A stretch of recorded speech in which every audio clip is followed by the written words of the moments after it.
In April 1988, 80-year-old April Marie Tinsley left her friend's house in Fort Wayne, Indiana, expecting to return home just a few minutes later. It was a quiet spring afternoon. Nothing unusual, nothing alarming, but somewhere along that short walk, April vanished, and the entire community fell into fear. 3 days later, her body was discovered miles away in a rural area.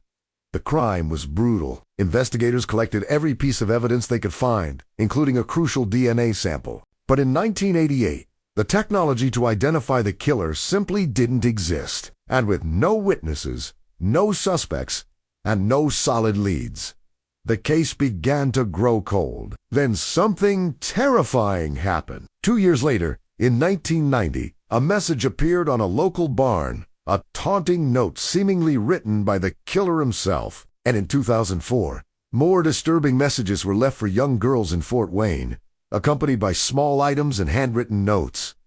These were not random. They referenced April. They carried the same chilling tone, and they contained DNA. Despite this, investigators still couldn't identify the man behind the letters. He was a ghost watching, waiting, living his life while April's family and an entire city lived in fear. But everything changed in 2018.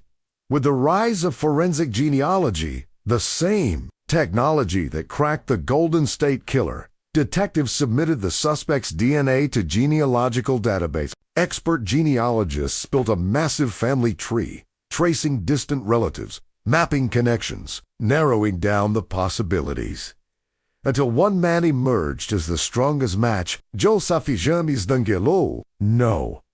This time, a different name. A quiet man living in the area.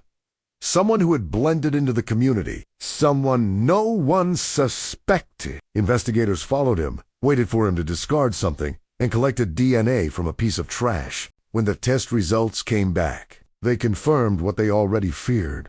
A perfect match to the DNA from 1988.